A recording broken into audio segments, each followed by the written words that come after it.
Hello बच्चों, आज lecture number 8 है करंट इलेक्ट्रिसिटी पे।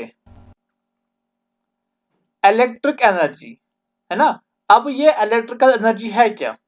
आपको पता होगा कि जो ये एनर्जी है क्या?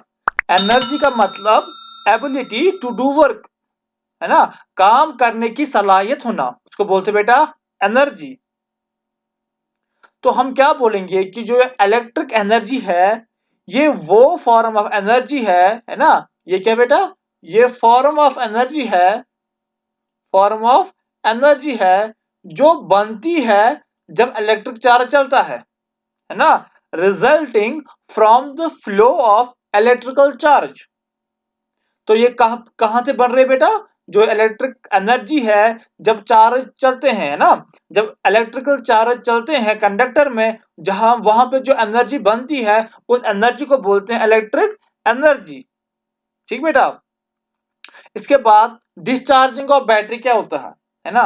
अगर सपोज देखो हमारे पास बैटरी है, बैटरी का ये नेगेटिव टर्मिनल है एंड ये पॉजिटिव टर्मिनल है। अगर हम क्या करें, अगर जो ये पॉजिटिव टर्मिनल से करंट हम निकालें है ना, अगर करंट निकले कहां से? Positive terminal of the battery से, तो हम क्या बोलेंगे कि जो बैटरी है वो डिस्चार्ज हो रही है। ठीक। और जो ये पावर दे रही है, जो पावर ये दे रही है वो कितना है?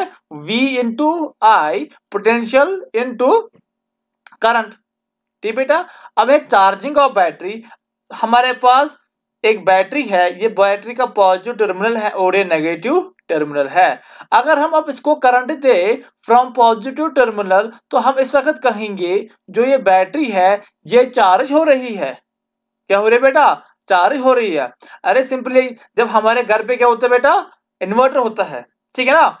तो हम क्या करते हैं, जब पावर आता है, या हम जिसको बोलते हैं जब पावर तो मिस नॉम है यहाँ पे, जब इलेक्ट्रिसिटी आती है तो क्या होता है कि बाहर से चार्ज आ रहा है किसमें? बैटरी में। तो पॉजिटिव टर्मिनल से चार्ज आ रहा है बैटरी में, तब उस वक्त हम कहते हैं कि बैटरी चार्ज हो रही है ना। और जब इलेक्ट्रिसिटी जाती है तो उस वक्त क्या हो रहा होता है? उस वक्त जो चार्ज है वो निकलता है कहां से? वो निकलता है बैटरी से, from the positive terminal of the battery. तो हम क्या बोलते हैं कि बैटरी से चार्ज निकला है ना। अगर हम सिर्फ बैटरी से चार्ज निकाले निकाले तो एक ऐसा वक्त आएगा जब बैटरी क्या होगी? जब बैटरी लो हो जाएगी। ठीक, जब उसमें चार्ज ही नहीं बचेगा। ठीक बेटा। तो जो यहाँ पे चार्जिंग का बैटरी है, तो यहाँ पे क्या हो रहा है? पावर एब्जॉर्ब हो रहा है। पावर एब्जॉर्ब हो रहा है। जब पावर एब्जॉर्ब होगा कुछ टाइम के बाद, जब हम जो एक्सटर्नल हम इसको करंट देते थे, जब हम इसको उठाएंगे तो क्या होगा? जो हमने इसको पावर दिया है तो वो फिर पावर क्या होगा? रिवर्स होगा। तो सिंपल सी इतनी बात है कि जब पॉजिटिव टर्मिनल से करंट निकलेगा हम बोलते हैं कि बैटरी डिस्चार्ज हो रही है। जब पॉजिटिव टर्मिनल से करंट जाएगा, बैटरी में जाएगा, तो हम बोल रहे हैं कि बैटरी चार्ज हो रही है। दोनों ही केस में जो पावर है वो कितना है? V इंटू आई। ठीक। अब है रेजिस्टर्स है ना, मतलब रेजिस्टर में क्या होता है? रेजिस्टर ऐसा होता है, ठीक, जहां से करंट आ जाएगा रेजिस्टर में। तो रेजिस्टर है क्या? जो इसमें करंट जाएगा है ना, तो जब इसमें चार्ज जाएगा तो चार्ज से क्या होगा? इसमें एनर्जी क्रिएट हो जाएगी, इलेक्ट्रिकल एनर्जी। तो उससे एनर्जी से क्या होगा? वो एनर्जी जब यहाँ पे बनेगी, रजिस्टर में बनेगी, तो वो यहाँ पे क्या होगी? वो यहाँ पे लॉस हो जाएगी एनर्जी की, है ना। सपोज हम यहाँ पे जो रजिस्टर है इसको उठाते हैं, रजिस्टर की जगह हम क्या करेंगे? हम यहाँ पे देखो ये है, हम यहाँ पे एक बल्ब लेंगे है ना। बल्ब को क्या बोलेंगे? यहाँ पे ये एक रजिस्टर है। तो जब हम यहां से करंट देंगे तो जो ये बल्ब है ये ग्लो हो जाएगा। जो बल्ब है ये क्या कर रहा है? ये जो यहाँ पे एनर्जी बन रही है ना, जो एनर्जी बन रही है ये इसका यूज हो रहा है, ये इसका यूज कर रहा है। कौन? बल्ब। तो हम क्या कहेंगे यहाँ पे कि जो एनर्जी है एनर्जी का लॉस हो रहा है। तो हम इसी को बोलते हैं एनर्जी इज डिसिपेटेड, किसमें? रेजिस्टर में। तो जो उसमें पावर होगा वो कितना होगा? P equals to V into I, है ना। ये जनरल फॉर्मूला है पावर की, P equals to V into I. लेकिन जो रेजिस्टर है इसमें क्या होता है? V equals to I R, Ohm's law, है ना। तो यहाँ पे क्या होगा? देखो यहाँ पे क्या होगा? V को हम क्या लिखेंगे? I R. तो क्या बन जाएगा यहाँ पे? आई स्क्वायर इंटू आई। तो आर, ठीक। फिर हम फिर से आई जो यहाँ पे है, हम आई को लिख सकते हैं वी अपॉन आर। तो यहाँ पे पावर की फार्मूला क्या बन जाएगी, वी स्क्वायर अपॉन आर, है ना। यहाँ पे दो है, क्या है बेटा, यहाँ पे आई स्क्वायर आर और वी स्क्वायर आर, है ना। दोनों जगह मतलब दोनों परफेक्ट है, लेकिन दोनों का यूज कहाँ पे होता है ना। अगर देखो करंट कब सेम रहता है, करंट सेम रहता है जब रेजिस्टर कहाँ पे हो, सीरीज में हो। तो जब रेजिस्टर सीरीज में होंगे तो हम ये वाली फॉर्मूला यूज करेंगे, और जब रेजिस्टर क्या होंगे, पैरेलल में होंगे, उस वक्त क्या होता है, पोटेंशियल सेम रहता है, तो हम ये वाली फॉर्मूला यूज करेंगे। ठीक है बेटा। एनर्जी डिसिपेटेड इन रेजिस्टर, मतलब जो रेजिस्टर में एनर्जी तबाह होती है ना, उसके बारे में हम पढ़ेंगे, ठीक। पावर क्या है, पावर है work done per unit time, कि जो काम हो रहा है एक तो यूनिट टाइम में, उसी को हम क्या बोलते हैं, पावर, है ना। ऐसा भी बोल सकते हैं हम रेट ऑफ डूइंग वर्क, है ना, कि किस हिसाब से काम हो रहा है उसी को हम बोलेंगे पावर, है ना। सपोज कोई कम टाइम में बहुत काम करता है तो हम उसको बोलते हैं कि ये बहुत पावरफुल है। तो पावर का क्या मतलब, कि ये यूनिट टाइम में कितना काम कर रहा है, ठीक। तो what is power, power equals to work done upon time. तो वर्क को हम बोल सकते हैं एनर्जी, है ना, एनर्जी अपॉन टाइम, ठीक। तो यहां पे क्या होगा, जब हम ई को यहीं पे रखेंगे और पी टी को यहां इस तरफ लाएंगे तो क्या बनेगा, E equals to P into T. तो वो मैंने यहां पे लिखा है ना। और अभी हमने किया पी को डिराइव किया, तो P equals to I square into R आया था, है ना। तो फिर हमने किया कि आई को हमने रिप्लेस किया वी अपॉन आर से, तो क्या आया, V square upon R into T, ठीक। वो v को क्या लिख सकते हैं हम, देखो यहां पे क्या होगा, जो यहाँ पे v है ना, ये यहां इसको लाओ यहाँ पे, तो क्या होगा, e equals to V square, तो हम लिखेंगे v इनटू एक जो v है, v किसके बराबर है, आई आर, है ना, ठीक, divide by r into t। तो r से r कट गया तो क्या लिखेंगे हम, V I T, V I T. तो वो क्या बेटा यहाँ पे वी आई टी। लेकिन ये तब हम कर सकते हैं जब क्या होगा, जब करंट कांस्टेंट होगा, जब जो करंट है वो टाइम के साथ वेरी नहीं करेगा।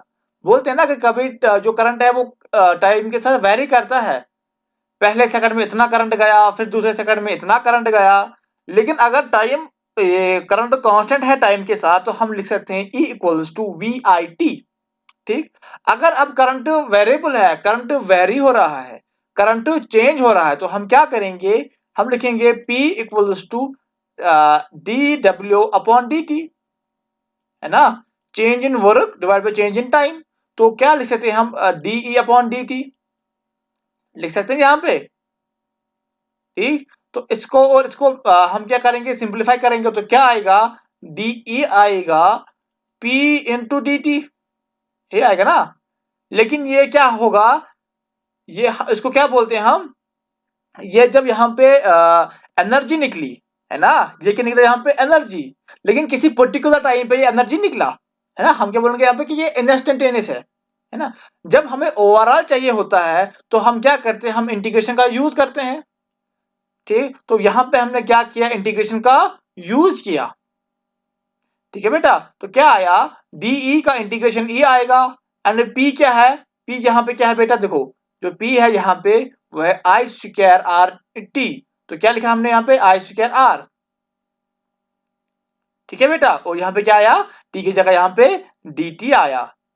तो यहां से हम क्या कर सकते हैं पता, कि ई कितना निकलेगा अगर क्या है, करंट वेरिएबल है, ठीक है बेटा। अगर वेरिएबल ना होता तो इसको बाहर निकालते, तो यहां से भी यही इक्वेशन बन जाती अगर हम करंट को कांस्टेंट ट्रीट करेंगे, ठीक। देखो बेटा, हमने अभी पढ़ा कि जो रेजिस्टर है उसमें क्या होता है, उसमें एनर्जी का लॉस होता है। जो एनर्जी का लॉस हुआ, है ना, तो वो एनर्जी किसमें फॉर्म होती है, यहाँ पे वो होगी फॉर्म हीट एनर्जी में।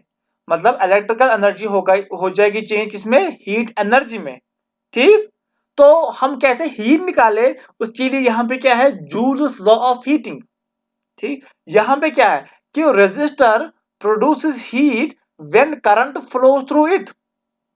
ठीक है ना, कि जो रेजिस्टर है, रेजिस्टर में क्या होता है बेटा, हीट प्रोड्यूस होती है। हम अब देखेंगे कि हीट कैसे प्रोड्यूस होती है।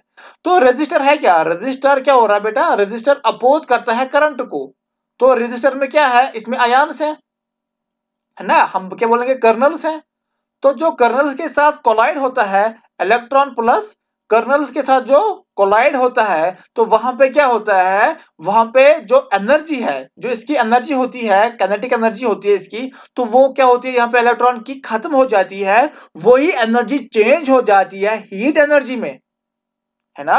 अरे जब क्या करेंगे हम, अगर हमारे पास है ना, हमारा हाथ है, हम दूसरे के हाथ पे अपना हाथ देके मारेंगे, तो क्या होगा, हमारी जो काइनेटिक एनर्जी है, हमारी जो काइनेटिक एनर्जी है वो खत्म हो जाएगी, लेकिन जो दूसरे का हाथ है वो गर्म हो जाएगा, और हमारा हाथ भी गर्म हो जाएगा। इसका क्या मतलब है यहाँ पे, कि जब आ, कोई चीज किसी के साथ कोलाइड होती है, तो वहां पे एनर्जी का एक्सचेंज हो जाता है। इसी तरह यहाँ पे क्या है, जब इलेक्ट्रॉन कर्नल्स के साथ क्या होता है, कोलाइड, तो वहां पे क्या होता है, जो काइनेटिक एनर्जी ऑफ इलेक्ट्रॉन हो जाती है वो खत्म हो जाती है। वो काइनेटिक एनर्जी ऑफ इलेक्ट्रॉन जो होती है वो शिफ्ट हो जाती है, वो चेंज हो जाती है किसमें, हीट एनर्जी में, है ना।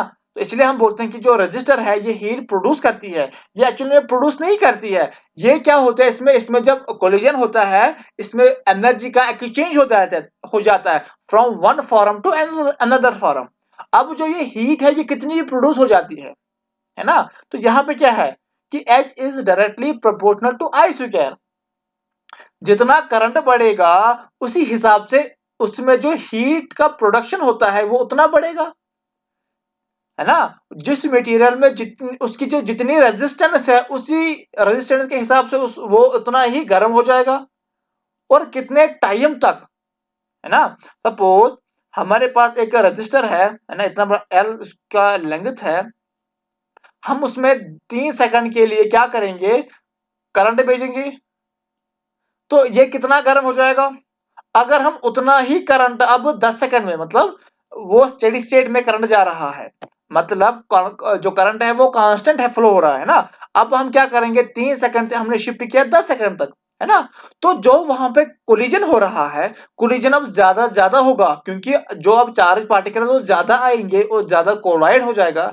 जब वो ज्यादा कोलाइड हो जाएगा तो क्या होगा, हीट यहाँ पे ज्यादा प्रोड्यूस हो जाएगी, है ना। तो हम यहाँ पे क्या करेंगे कि इन तीनों इक्वेशन को हम मिलाएंगे, तो क्या बनेगा, H equals to I square R into T. जो ये है ये क्या बेटा, जूल्स लॉ ऑफ हीटिंग। क्या है बेटा, ये जूल्स लॉ ऑफ हीटिंग। ये इक्वेशन देती है हमें कि रेजिस्टर में कितनी हीट प्रोड्यूस होगी जब उसमें कोई करंट जाएगा। फ्यूज वायर, फ्यूज वायर क्या है ना, ये बेस्ड है जूल्स लॉ ऑफ हीटिंग पे। ये एक प्रोटेक्टिव डिवाइस है ना, जो बेस्ड है किस पे, हीटिंग इफेक्ट ऑफ करंट। ठीक, तो ये क्या होता है, देखो घर में क्या होता है, वायर्स होती हैं। सपोज हमारे पास एक वायर है, उसको बोलते हैं लाइव वायर, है ना बेटा, जो 220 वोल्ट पे चलती है। एक है हमारे पास न्यूट्रल 0 वोल्ट पे, है ना। घर की बात कर रहे हैं। जब क्या होगा, सपोज हमने ये दोनों साथ साथ रखे हैं, तो ये इसमें क्या होगा, इसमें अगर ज्यादा करंट फ्लो होगा तो ये इसका जो अपर लेयर होता है वो जल जाएगा, है ना। तो जो ये तारे हैं ये आपस में मिल जाएंगी। जब आपस में मिल जाएंगी तो यहाँ पे करंट का जो डिमांड है वो हाई हो जाएगा, है ना। तो यहाँ पे क्या है, जो डिमांड है करंट का वो इंक्रीज हो जाएगा जब live wire and neutral wire आपस में टच हो जाएंगे। ठीक है ना। तो जब ये क्या होंगे, जब ये करंट ज्यादा मांगेगी, जब ये करंट ज्यादा मांगेंगे तो अंदर क्या होगा, वहां पे आग लग जाएगी अंदर, तो घर जल जाएगा, है ना। यही नुकसानात बचाने के लिए हम क्या करते हैं, हम बाहर एक फ्यूज लगाते हैं, है ना। तो क्या होगा, फ्यूज का मतलब क्या है, हम फ्यूज क्यों लगाते हैं, देखो यही कंडीशन सेम है। जब इसकी करंट की डिमांड बढ़ जाएगी तो ये जो बाहर की सर्विस लाइन है उससे ये करंट ज्यादा खींचेगा। जब ज्यादा खींचेगा, यहाँ पे देखो, सपोज मैं यहाँ पे एक बनाता हूँ, एक रफली एक फिगर बनाता हूँ। यहाँ पे क्या है, ये बाहर से लाइव वायर और न्यूट्रल वायर आ रही है। यहाँ पे हमारे पास फ्यूज है ना, ये अगर फ्यूज है और यहाँ से करंट गुजर रहा है, ठीक। अब अंदर क्या है बेटा, अब अंदर घर है, ठीक है ना, अब अंदर घर हमारा है, ठीक है ना। तो यहाँ पे क्या है, देखो, जब यहाँ पे शॉर्ट सर्किट हो जाएगा, शॉर्ट सर्किट का मतलब जब ये दोनों आपस में मिल जाएंगे ना, करंट का डिमांड बढ़ जाएगा, ये यहाँ से करंट ज्यादा विड्रॉ करेगा। जब यहाँ से ज्यादा करंट विड्रॉ करेगा, ये यहाँ से करेगा, है ना। और ये करंट क्या है, इसको इस फ्यूज से गुजरना पड़ेगा। और हम क्या करते हैं, जो फ्यूज है इसका जो मेल्टिंग पॉइंट होता है वो लो होता है। जब इसमें ज्यादा करंट गुजरेगा, जब इसमें ज्यादा करंट गुजरेगा, यहाँ पे हीट ज्यादा प्रोड्यूस हो जाएगी, उस हीट से ये मेल्ट हो जाएगा और ये कट जाएगा यहाँ पे, है ना बेटा। देखो मैं दिखाता हूँ यहाँ पे आपको, और ये यहाँ पे कट जाएगा, ये यहाँ पे कट जाएगा। जब कटेगा तो यहाँ पे करंट अंदर ही नहीं जाएगा, है ना, तो बच गया अंदर का सारा कुछ, ठीक। और फ्यूज वायर का काम क्या है, फ्यूज वायर का काम है जब अंदर शॉर्ट सर्किट हो जाएगा, जब कोई और कुछ हो जाएगा, है ना, जिसकी वजह से करंट का डिमांड बढ़ जाएगा, ये क्या करता है वहां पे, ये करंट को कट करता है। करंट को कैसे कट करता है, इसकी मेल्टिंग पॉइंट, जो इसका मेल्टिंग पॉइंट है फ्यूज वायर का, वो लो होता है ना। जब शॉर्ट सर्किट हो जाता है अंदर, वो क्या करता है, वो बाहर की जो लाइन्स है, सर्विस लाइन्स है, वहां से ज्यादा करंट खींचता है। जब वहां से ज्यादा करंट खींचेगा, वो करंट फ्यूज वायर से जाके गुजरेगा ना वहां से, तो फ्यूज क्या है, फ्यूज से ज्यादा करंट जाएगा, मतलब ज्यादा हीट प्रोड्यूस हो जाएगी। और जो फ्यूज वायर है उसका कुछ लिमिट होता है, उसका कुछ लिमिट होता है, मतलब उसमें सपोज 10 एम्पियर करंट जाएगा। जब अंदर शॉर्ट सर्किट हुआ तो वो बाहर से सपोज 20 एम्पियर करंट मांगेगा। जब वो 20 एम्पियर करंट फ्यूज वायर से जाएगा, उसकी उतनी कैपेसिटी नहीं है, उसमें क्या होगा, उसमें हीट ज्यादा प्रोड्यूस हो जाएगी। जब हीट ज्यादा प्रोड्यूस जब हीट ज्यादा प्रोड्यूस हुआ फ्यूज वायर में, तो उससे क्या हुआ, जो फ्यूज वायर है वो मेल्ट हो गई। जब वो मेल्ट हो गई तो कनेक्शन ही खराब हो गया, तो अब करंट जो है बाहर से वो अंदर नहीं जाएगा, है ना। उस हिसाब से क्या हुआ, उस हिसाब से जो हमारा घर है वो बच गया, है ना। जो ये पॉइंट है ये नीट में आया था, है ना। ये 4 ऑप्शन दिए थे, तो उसमें बोलो आप कि जो प्रोटेक्टिंग डिवाइस है वो कौन सी है, ठीक है बेटा, आया समझ।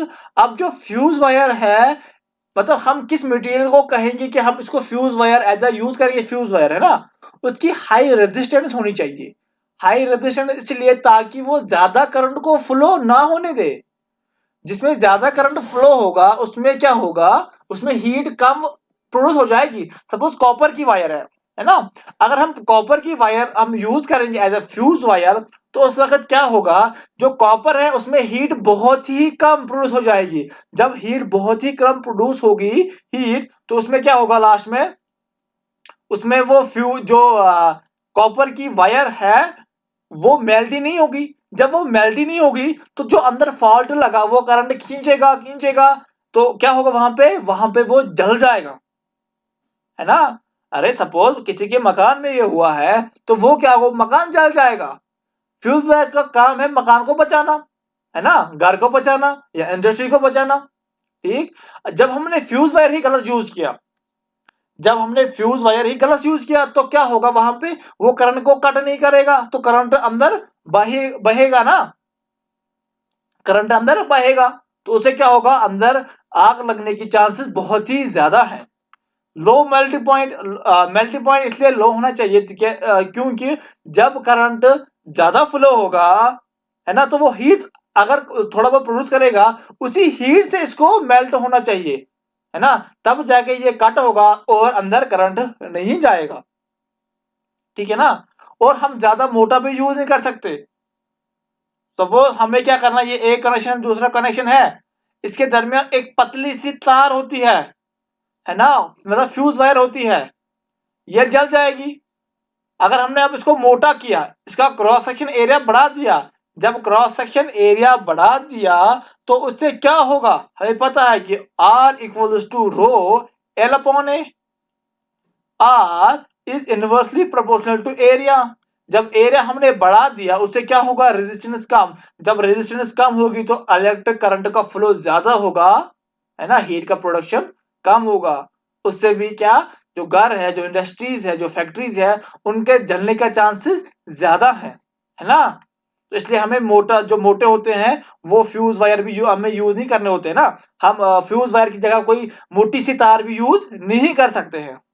अब जो आइडियल मटेरियल है, मतलब जो फ्यूज वायर है, वो हम कैसे बना सकते हैं? बेस्ट फ्यूज वायर हम कैसे बना सकते हैं? बेस्ट फ्यूज वायर हम बना सकते हैं, वो एक एलॉय है, किसका? लेड और टिन का। जब हम लेड और टिन को मिलाते हैं, वहां पे एक मटेरियल बन जाता है ना, उसको हम बोलते हैं फ्यूज वायर। वो एक आइडियल मटेरियल है बेटा। अब जो फ्यूज वायर हमने पढ़ा है ना, जो फ्यूज वायर पढ़ा, इससे नीट में क्वेश्चन कैसे आ सकते हैं? सपोज हमारे पास एक फ्यूज वायर है यहाँ पे, ठीक है ना, और यहाँ से जो मैक्सिमम करंट जाएगा वो आई मैक्स है, ठीक। और जो फ्यूज वायर है, इसका रेडियस आर है ना। फ्यूज, ये जो वायर होती है ये सिलेंडर शेप में होती है ना, तो इसका जो रेडियस है वो आर है। इसमें जो रिलेशन बनती है वो है I square maximum equal to R square.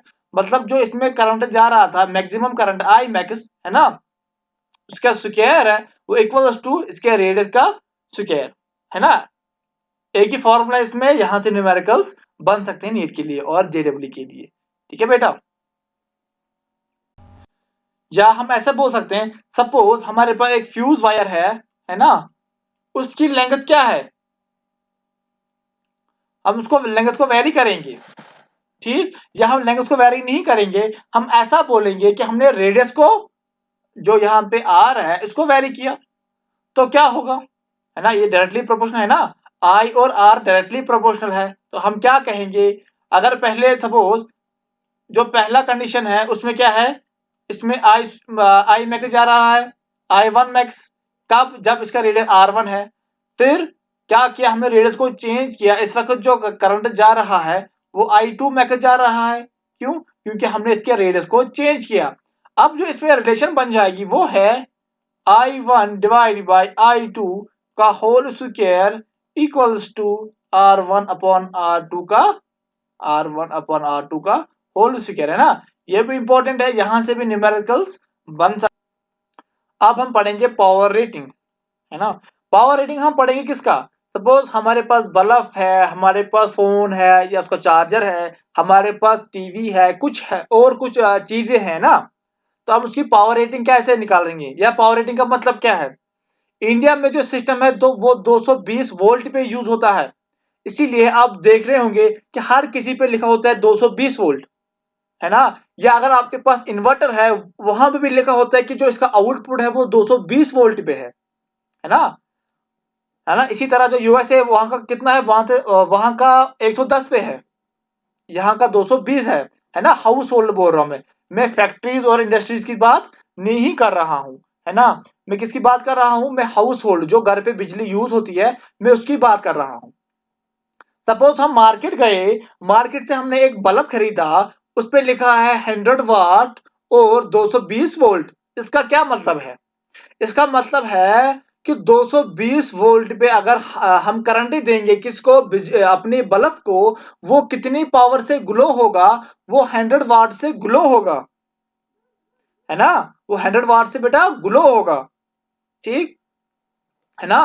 तो जो ब्राइटनेस है वो डायरेक्टली प्रोपोर्शनल टू पावर है।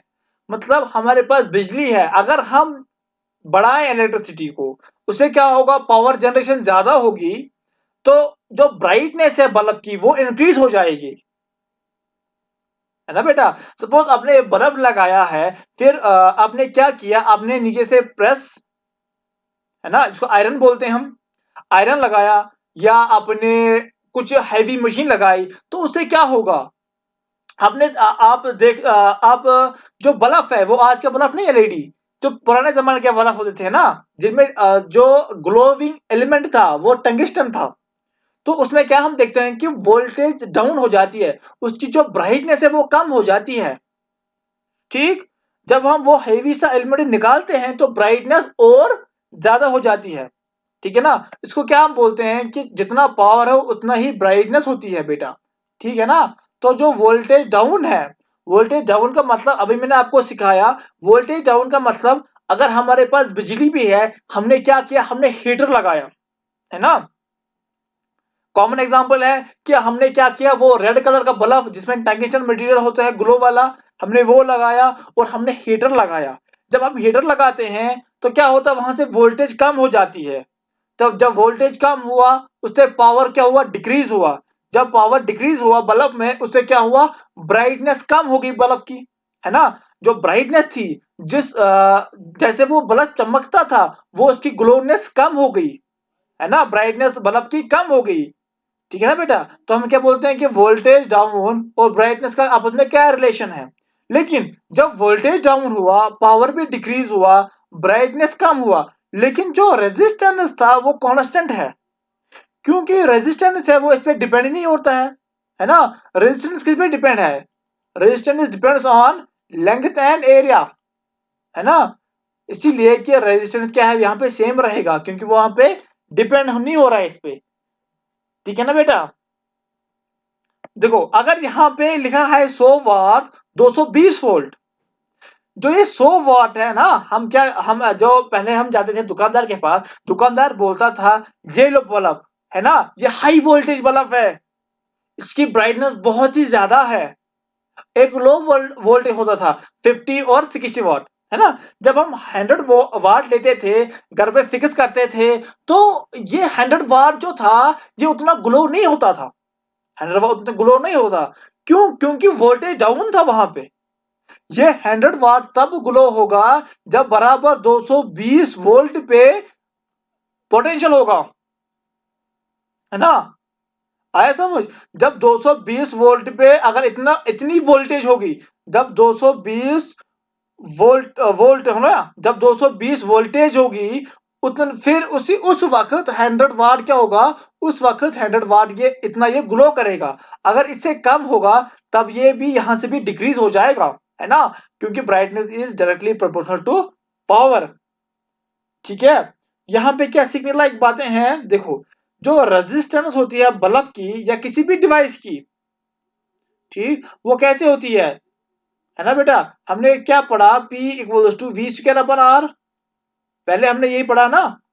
जब हमने पढ़ा कि एनर्जी डिसिपेटेड इन रेजिस्टर, तब हमने यही पढ़ा। ठीक, तो यहां से निकाल सकते हैं हम कि resistance equals to V square upon P.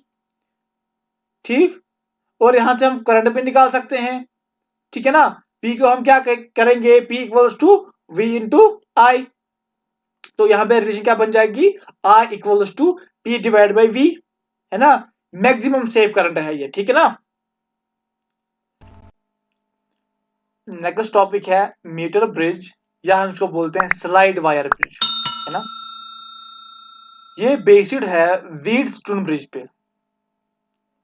ये क्या है, जो मीटर ब्रिज है, इससे हम क्या करते हैं फाइंड, इससे हम जो अनु रेजिस्टेंस होती हैं हम वो फाइंड करते हैं। ठीक है ना। इसमें 4 रेजिस्टेंस होते हैं, हम बाकी 3 से एक का पता लगाते हैं, या हम दो को कंपेयर करते हैं रेजिस्टेंस उसको। ठीक, ठीक है ना। तो जब हमारे पास एक बैलेंस्ड व्हीटस्टोन ब्रिज था, देखो ऐसे ना, यहाँ पे गैल्वेनोमीटर है, और देखो ये क्या था, ये एक बैलेंस्ड व्हीटस्टोन ब्रिज था। यहाँ पे P Q R and S था।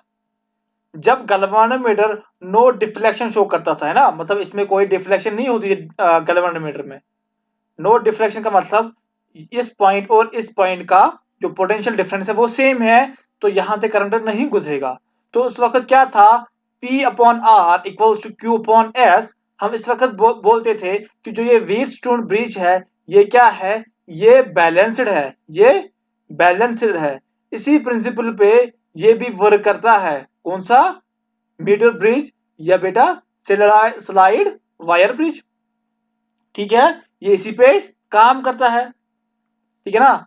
तो हम देखो यहाँ पे मीटर इसको क्यों कहते हैं, क्योंकि यहाँ पे जो इसकी स्केल है ना, ये कितना लंबा है, वो 1 मीटर होता है। कितना बेटा, 1 मीटर होता है। और जो यहाँ पे ये है ना स्ट्रिप्स, ये स्ट्रिप होती है कॉपर की, किसकी बेटा, कॉपर स्ट्रिप्स, है ना, कॉपर स्ट्रिप्स, ठीक है ना। यहाँ पे ये की है, यहाँ पे ये बैटरी है ना। यहाँ पे एक रेजिस्टेंस है, एक रजिस्टर है यहाँ पे दूसरा है, ठीक। यहां से हमने एक गैल्वानोमीटर ले लिया, ये इसको बोलते हैं जॉकी, इसको हम क्या बोलते हैं, जॉकी। इस जॉकी को हम इस स्केल यहाँ पे है ना, इस वायर पे बहुत ही जगह पे टच कराते हैं, जगह पे टच कराते हैं। जब इसको टच कराते हैं तो किसी पॉइंट पे क्या होता है कि जहां यहाँ पे है ना गैल्वानोमीटर, ये डिफ्लेक्शन शो नहीं करता है। सपोज जब हमने जॉकी को यहाँ पे टच करवाया तो यहाँ पे डिफ्लेक्शन हुआ, मतलब इसमें करंट है।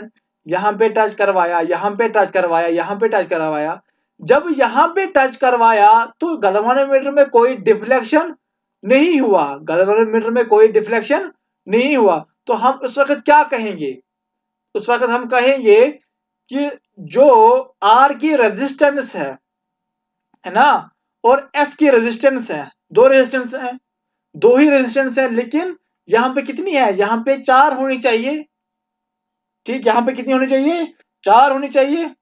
इसकी लेंथ यहां पे है, ठीक है ना। यहां पे कितनी होनी चाहिए, 4 रेजिस्टेंस, लेकिन यहां पे 2 है ना। तो जहां पे इसने जीरो डिफ्लेक्शन शो किया, हम उसको बोलते हैं नल पॉइंट, है ना। हम इसको लेते हैं एक रेजिस्टेंस, जहां पे इसने टच किया उसकी लेफ्ट साइड को एक और उसके राइट साइड को एक, ठीक। यहाँ पे डीप है, यहाँ पे ए है, ठीक है ना। इसकी लेंथ कितनी है, इसकी लेंथ एल लेंथ है, इसकी लेंथ कितनी है, इसकी लेंथ एल लेंथ है। तो हम क्या बोलेंगे, हमें तो इस वायर की रेजिस्टेंस पता ही नहीं है ना। सपोज हम इसको लेंगे, ये इतनी बड़ी वायर है, इसकी लेंथ एल है, हमें इसकी जो रेजिस्टेंस है वो पता ही नहीं है। तो हम क्या बोलेंगे कि जो इसमें रेजिस्टेंस है पर यूनिट लेंथ, वो है आर ओम, है ना। हम पर यूनिट लेंथ निकालते हैं इसमें, ठीक। कि एक यूनिट लेंथ में जो इसकी रेजिस्टेंस होगी वो आर ओम है। इतना आया समझ। तो जो ये पोर्शन है, जो portion between A and D है ना, जो portion between A and D है, इसमें कितनी रेजिस्टेंस होगी, है ना। तो इसमें कितनी लेंथ है, सपोज ये कैपिटल एल है, सपोज पूरी की लेंथ कैपिटल एल है, तो इस वाले पोर्शन की लेंथ कितनी है, एल है। तो हम क्या कहेंगे कि जो आर ए डी है, मतलब जो रेजिस्टेंस ए डी पोर्शन का है, वो कितनी है, एल इंटू आर, मतलब इसकी लेंथ इंटू इसकी रेजिस्टेंस। अब बचा जो डीसी लेंथ है, इसकी रेजिस्टेंस कितनी है, इसकी लेंथ इंटू आर, लेंथ कितनी है पूरे की, अगर 100 सेंटीमीटर है ना, अगर इसकी एल है तो इसकी कितनी होगी, 100 इंटू एल। तो यहां पे क्या लिखा मैंने, resistance DC equals to 100 minus L times R, ठीक है।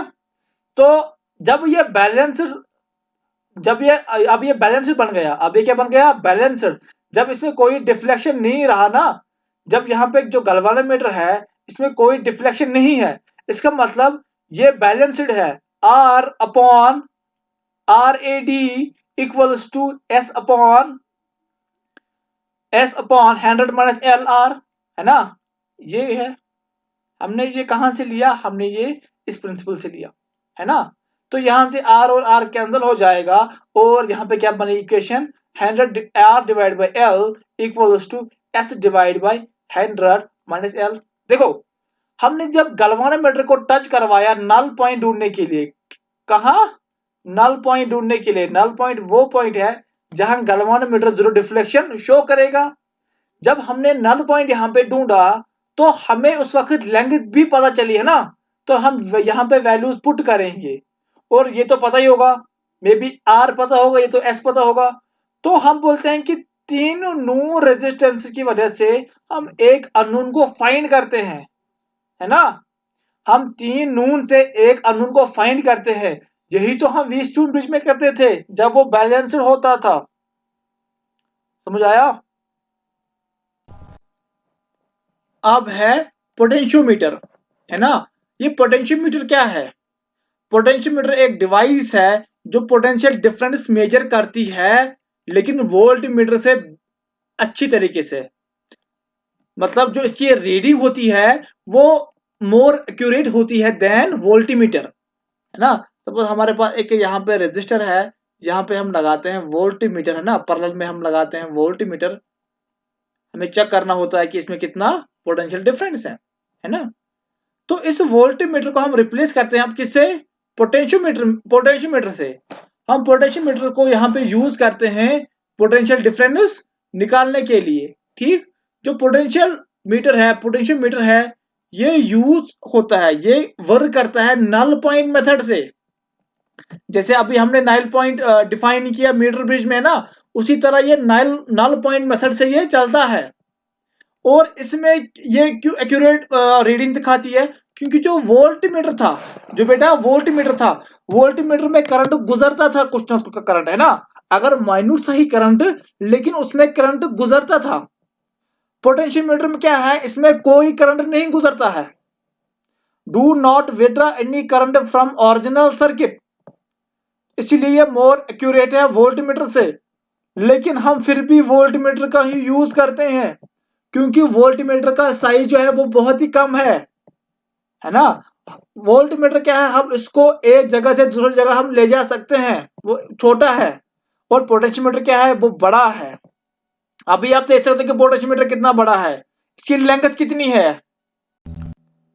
अब जो ये पोटेंशियोमीटर है, इसका यूज कहाँ कहाँ पे होता है ना। हमें EMF of a cell determine करना होता है। सपोज जो फैक्ट्री है ना, कोई सेल बनाने की फैक्ट्री है, वहां पे क्या है, वहां पे हमें जो सेल वहां पे बन रही है उस सेल का ईएमएफ पता करना होता है ना। तो तब जाकर हम बोलते हैं कि सेल को अब यहाँ पे लगा सकते हो, बैटरी में लगा सकते हो, सेल को आप क्लॉक में लगा सकते हो ना। तो एक्यूरेट हमें सेल की ईएमएफ पता होनी चाहिए। अगर एक्यूरेट हम पता ना कर सके सेल की ईएमएफ, तो जब हम उसको कहां पे रखेंगे, अपने क्लॉक में रखेंगे या टीवी के रिमोट में रखेंगे, तो वो क्या होगा, वो वहां पे ज्यादा करंट देगा, है ना, वहां से ज्यादा चार्ज फ्लो होगा। उसकी वजह से जो क्लॉक है या कोई और इंस्ट्रूमेंट है जिसमें वो सेल का यूज होता होगा, है ना, वो जल जाएगा, वो खराब हो जाएगा। तो हमें क्या है, हमें वो नहीं करना है, हमें एक एक्यूरेट मेजरमेंट लेनी है सेल की ईएमएफ की। तो हम वहां पे पोटेंशियोमीटर का यूज करते हैं। जब हमारे पास दो सेल हैं, दो सेल का ईएमएफ जब हमें कंपेयर करना होता है, तो अभी हम पोटेंशियोमीटर का यूज करते हैं। जब सेल की हमें इंटरनल रेजिस्टेंस पता करनी होती है, तभी हम क्या पोटेंशियोमीटर का बेटा यूज करते हैं। ठीक, अब ये पोटेंशियोमीटर है, इसका प्रिंसिपल क्या है ना, ये किस पे बेस्ड है, ये कैसे काम करता है। देखो, जो it is based on the principal that if constant current is passed through a wire of cross section uniform cross section. इसका मतलब है कि सपोज हमारे पास एक वायर है ना, इसमें करंट जा रहा है, ये कांस्टेंट करंट इसमें जा रहा है। ठीक बेटा, और इसका जो ए है वो कांस्टेंट है ना। हमने एक सेगमेंट ले लिया, सपोज हमने यहां से ए और बी ले लिया, हमने एक पोर्शन इसमें ले लिया, ये एक वायर है, बहुत बड़ी वायर है ना, ये बहुत बड़ी वायर है। हमने इसका एक पोर्शन ले लिया, इसका जो पोर्शन है ये यूनिफॉर्म क्रॉस सेक्शन एरिया है, और इसमें करंट जो है वो कांस्टेंट फॉलो होता है। तो हम इसमें क्या कहते हैं, जो पोटेंशियल होता है, पोटेंशियल डिफरेंस होता है इस सेगमेंट का, जो पोटेंशियल डिफरेंस होता है इन दो सेगमेंट्स का, वो प्रोपोर्शनल होता है, वो डायरेक्टली प्रोपोर्शनल होता है कि इसकी लेंथ कितनी है, इसकी लेंथ कितनी है। चलो हम वो पता करते हैं, कैसे करते हैं, ठीक है ना। तब फाइंड करते हैं कि वो कैसे हम निकालेंगे कि वो डायरेक्टली प्रोपोर्शनल है लेंथ की। ठीक, देखो ये ए है, ये बी है, तो यहाँ पे क्या है, potential difference across A and B equals to V equals to I R, है ना, आई कांस्टेंट है। लेकिन हमने अगर पोर्शन ए और बी ले लिया, तो इसके अक्रॉस जो रेजिस्टेंस होगी वो आर ए बी होगी, है ना। इसलिए हमने क्या लिया, V A B equals to I times R A B. ठीक, तो यहां पे क्या है, व्हाट इज आर, वेट करने, जो ये आर है, आर क्या है, R equals to rho L upon A. और what is rho, rho is specific resistance, और हम इसको बोलते हैं कि इसको बोलते हैं हम रेजिस्टिविटी, स्पेसिफिक रेजिस्टेंस और रेजिस्टिविटी। हमने यहाँ पे आर को रिप्लेस किया रो एल अपॉन ए से। जो ये एल है ये टोटल लेंथ ऑफ वायर है, ये क्या है, total length of wire, total length of wire. ठीक बेटा, तो देखो ए क्या है, जहां पे हमने पहले कहा कि जो एरिया ऑफ क्रॉस सेक्शन है वो कांस्टेंट होना चाहिए, है ना, और आई क्या है यहाँ पे, है ना। देखो इसमें क्या है, हमने पहले कहा कि जो इसका ए है वो कांस्टेंट है ना, और जो रेजिस्टिविटी है, मटेरियल तो सेम है ना, हमने मटेरियल को चेंज नहीं किया। जब हमने मटेरियल को चेंज नहीं किया तो उसकी रेजिस्टिविटी सेम रहेगी, है ना, और इसमें करंट फ्लो कर रहा है कांस्टेंट। तो हम क्या कहेंगे कि जो इसका पोटेंशियल डिफरेंस है वो डायरेक्टली प्रोपोर्शनल है कि जो वायर की लेंथ है, जो वायर की लेंथ है। ठीक है बेटा, है ना। अब हम क्या करेंगे, पोटेंशियोमीटर को और डीपली हम समझेंगे। ठीक, ये एक डायग्राम है, रफ डायग्राम है किसका, पोटेंशियोमीटर का। ठीक है बेटा, इसका पोटेंशियोमीटर का, ठीक है ना। जो पोटेंशियोमीटर है, सपोज कि ये वायर है ए टू बी, ये बी पॉइंट है ए टू बी, इसकी लेंथ जो है वो 4 to 10 मीटर लॉन्ग है ना। इसलिए हम पोटेंशियोमीटर की बजाय वोल्टमीटर का यूज करते हैं, और इसको हम किस पे फिक्स करते हैं, एक वुडन बोर्ड पे। सपोज एक एक्सटर्नल बैटरी है ना, इसकी जो ईएमएफ है वो ई नॉट है, ये यहाँ पे की है, और यहाँ पे क्या है, ये रजिस्टर है। ठीक, या रेजिस्टेंट बोलते हैं इसको, वेरिएबल रेजिस्टेंस, ठीक है ना। यहाँ पे ये क्या है, स्केल है, वायर है ना, उसको स्केल है ना, स्केल का मतलब कितनी बड़ी है हम इस पे भी मेजर करते हैं, वायर भी है और ऊपर स्केल भी है, वायर भी है और यहाँ पे इसकी क्या है बेटा, स्केल भी है। ठीक है ना। देखो ये ए पॉइंट है, और जो ये है ना, ये कॉपर स्ट्रिप्स है, कॉपर स्ट्रिप्स है बेटा, कॉपर स्ट्रिप्स है ना। ठीक, ये वायर सपोज हमें कोई एलिमेंट है या कोई डिवाइस है ना, हमें इसके दो टर्मिनल्स पे देखना है कि इसमें कितना पोटेंशियल डिफरेंस है। देखो हमने क्या किया, हमने यहाँ से एक वायर उठाई, यहाँ पे ये बॉक्स फिट किया, मतलब एक एलिमेंट फिट किया, जिसमें हमने जिसका पोटेंशियल डिफरेंस फाइंड करना है। यहाँ से ले लिया, सपोज ये एफ पॉइंट है, यहाँ पे ये पॉइंट डी है, यहाँ से हमने क्या किया, गैल्वेनोमीटर को फिट किया, फिर वहां से जॉकी उठाई और जॉकी को इस पे ले लिया, है ना, स्केल पे ले लिया। सपोज इस पॉइंट पे, पॉइंट सी पे, पॉइंट सी पे, है ना, सपोज इस पॉइंट सी पे क्या हुआ, पॉइंट सी ये नल पॉइंट है, मतलब यहाँ पे गैल्वेनोमीटर ने कोई डिफ्लेक्शन नहीं दिखाई है। ठीक, यहां तक आया समझ। ठीक है ना, ये क्या है, ये एक मेन बैटरी है, या सेल बोलते हैं, या ड्राइविंग सेल बोलते हैं, या बेटा इसको बोलते हैं एक्यूमुलेटर बोलते हैं। ये कंस्ट्रक्शन है किसकी, पोटेंशियोमीटर की।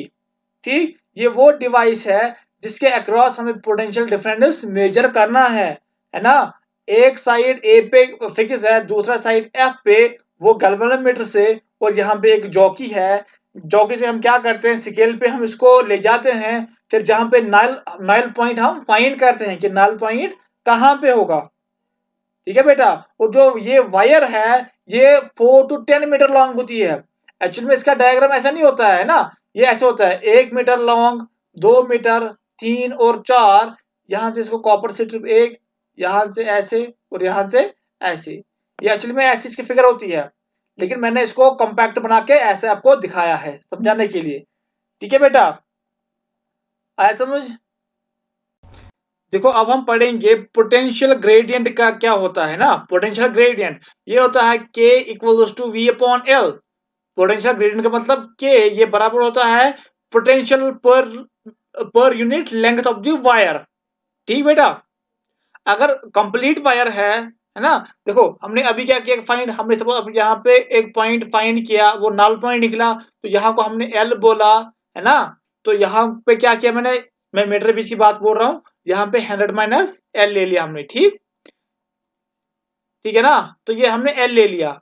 लेकिन अगर हमें कंप्लीट वायर चाहिए, जहां पे लिखा था 4 to 10 मीटर, तो हम उसको बोलते हैं कैपिटल L से हम उसको डिनोट करते हैं। तो K क्या आएगा, V अपॉन कैपिटल L। ठीक, ठीक है बेटा, यहाँ पे लिखा है तो पोटेंशियल डिफरेंस ऑफ डिवाइस होगा। देखो हमने ऐसे एक बनाया था, ये क्या थी, एक वायर थी या एक स्केल थी, ये पॉइंट ए था, यहां से हमने एक पॉइंट ले लिया, डी पॉइंट ले लिया, है ना। यहाँ पे हमने पोटेंशियल डिफरेंस जिस डिवाइस का फाइंड करना था वो ले लिया, ठीक। यहाँ से एफ पॉइंट ले लिया था, यहाँ से गैल्वेनोमीटर ले लिया था, फिर जॉकी ले लिया था, फिर पॉइंट सी ले लिया था, ठीक।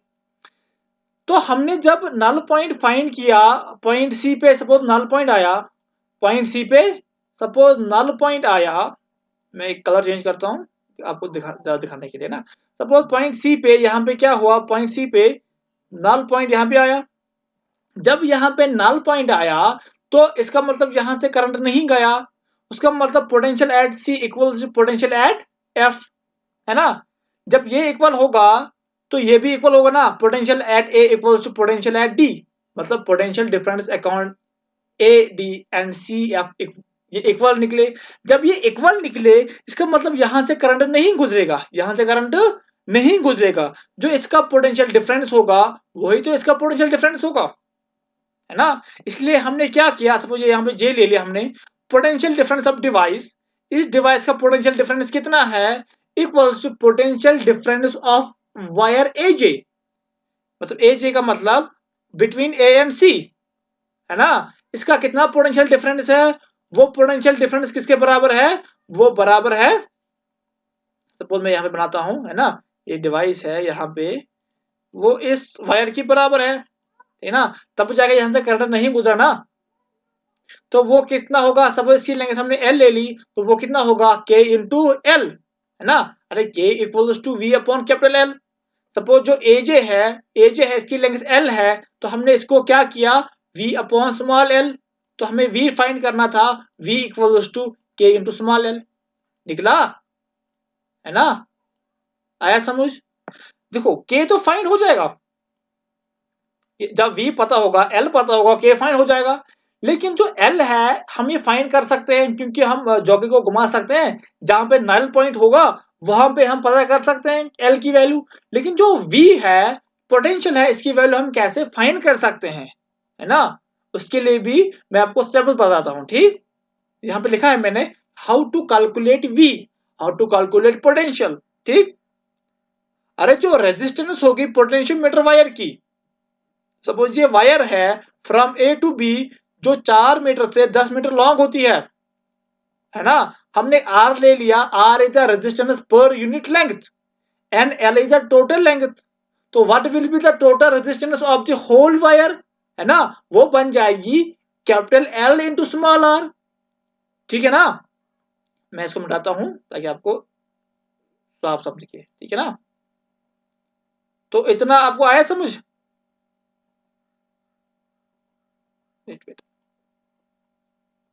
है ना, आया इतना समझ, एल आर कैसे आया। तो what is I, I equals to V upon R, ठीक, आया समझ, ठीक है ना। तो हम क्या करेंगे, देखो हमने क्या बना था यहाँ पे, आपको दिखाता हूं मैं, यहाँ पे क्या था, अरे यहाँ पे ये क्या था, यहाँ पे सेल थी ई नॉट, यहाँ की रेजिस्टेंस कितनी थी आर, ठीक है ना, और यहाँ की रेजिस्टेंस कितनी आई एल आर।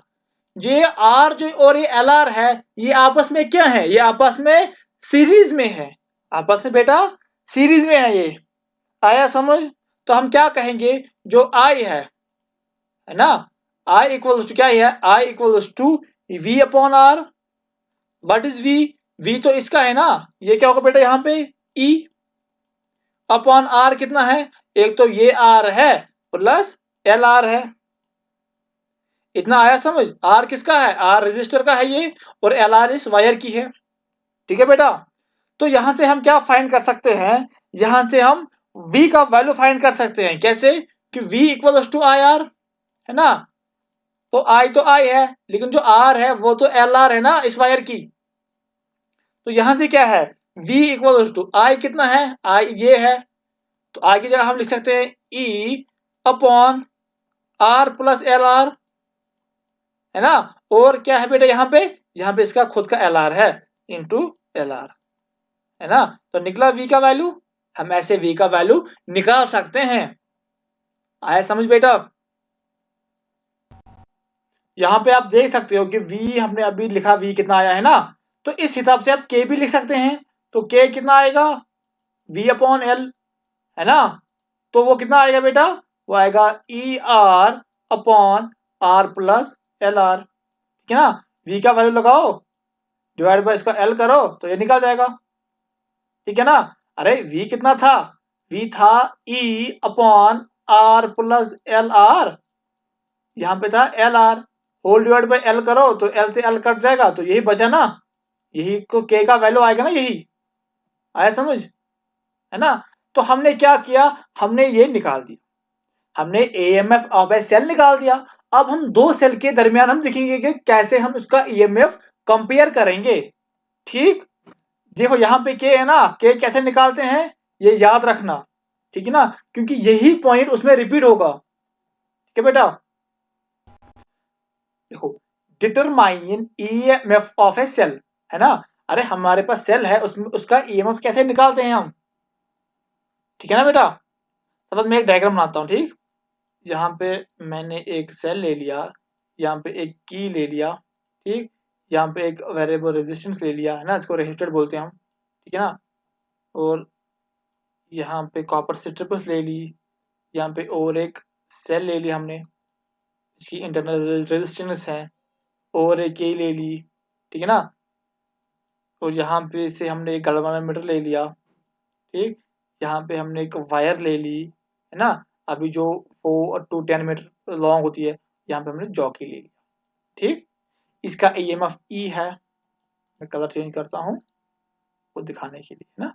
इसका ईएमएफ ई है, ये की है, ये इंटरनल रेजिस्टेंस है, इसका आर वैल्यू है, ये की K2 है, ये यहाँ पे क्या है, ये यहाँ पे गैल्वेनोमीटर है, ये जॉकी है, ये पॉइंट बी है, ये पॉइंट यहाँ पे जो इसका, सपोज हमने यहाँ पे नल पॉइंट निकाल ले लिया, यहाँ का जो वैल्यू है वो L1 आया, है ना। पूरी लेंथ जो है बेटा वो L है, यहाँ की जो वैल्यू है वो कितनी है, वो RL2 है सपोज, है ना। ये K1 है, और ये मेन बैटरी है, मेन बैटरी है ना, E0, ठीक।